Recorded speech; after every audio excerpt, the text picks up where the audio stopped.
Pinabulaanan ng Malacanang kumakalat na balitang magpapatupad ng energy lockdown ngayong buwan. Fake news yan ayon sa palasyo.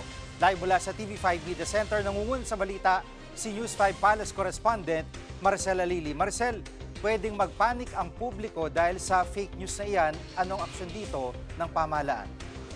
Tama ka dyan, Gigi. Kaya talagang hindi dapat inotolerate yung mga fake news. Well, sinabi naman sa pahayag ng Presidential Communications Office na hindi nila itotolerate yung ganitong mga klase ng balita, lalo na't mali-mali naman yung inilabas na impormasyon. Balikan natin yung mga nakita natin na mga peking balita na nakapost sa social media nitong mga nakalipas na araw. Isa nga dyan, yung peking news na nagpapakita pa ng logo ng Department of Energy kung saan sinasabi na meron daw emergency lockdown effective April 20.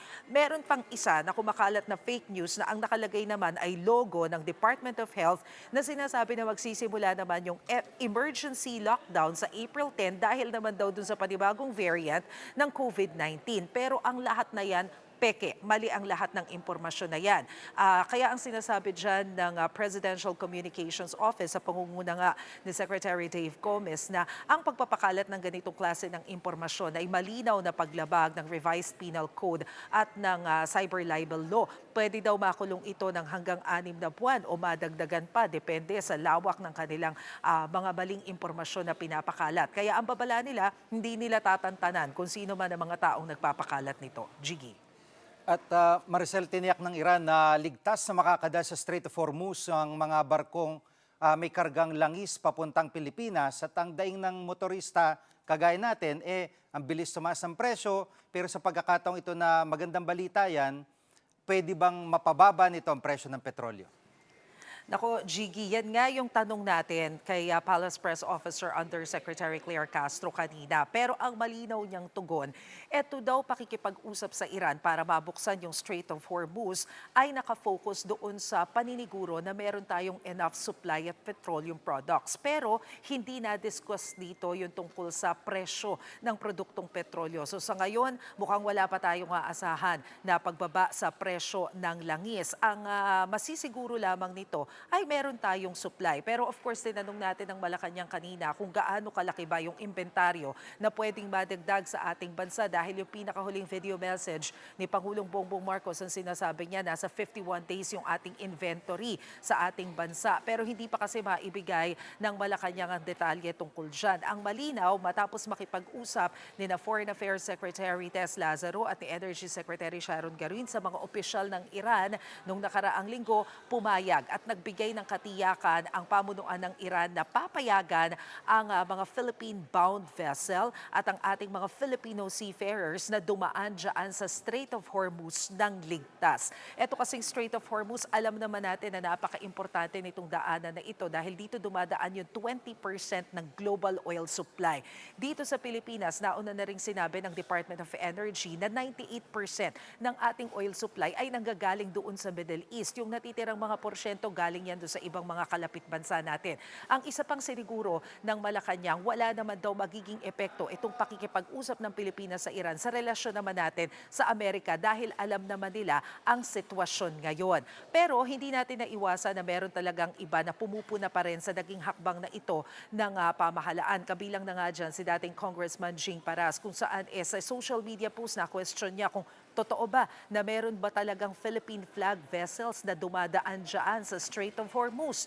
Pakinggan natin ang tugon sa kanya ni Yuse Castro.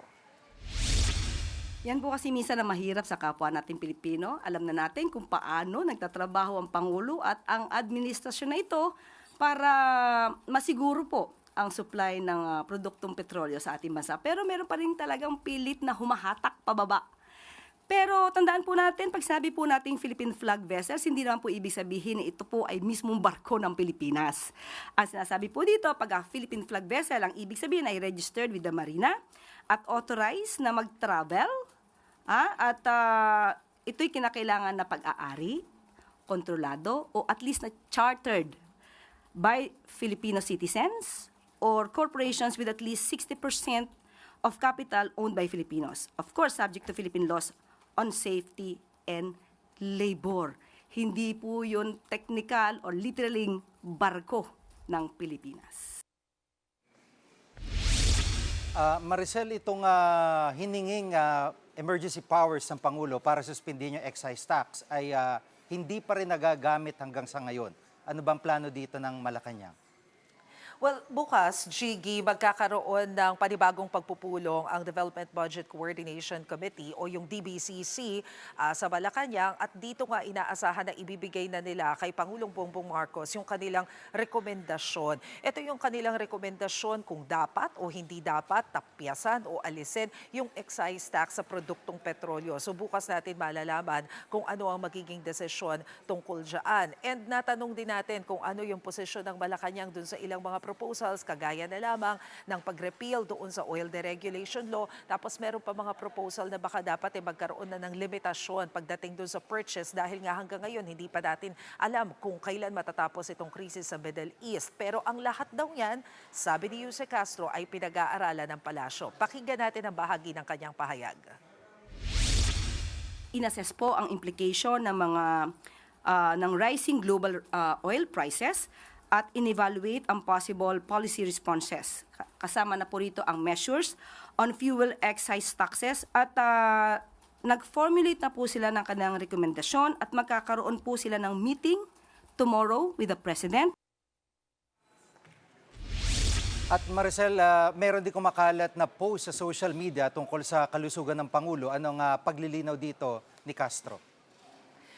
Siniguro ng Malacanang, Gigi, na okay, ayos ang kondisyong pangkalusugan ni Pangulong Bongbong Marcos. Bagamat hindi siya nakadalo doon sa una niya na event supposedly sa Quezon City kaninang umaga, present naman siya dito sa event niya sa Malacanang ngayong hapon at humarap siya doon sa Vice Mayor's League. Kaya ang siniguro ni Jose Castro, walang problema sa kondisyong pangkalusugan ni Pangulong Bongbong Marcos at bukas nga inaasahan na haharap siya sa ilang mga sunod-sunod na meeting. Yan muna ang latest. Balik sa'yo, Gigi. Yan ang ulat ni Maricel Alili live mula sa TV5 Media Center. Mga kapatid, Gigi Manikad po. Pagdating sa mahalagang balita sa loob at labas ng bansa, dapat una sa lahat, mag-follow at mag-subscribe na sa social media pages ng News 5.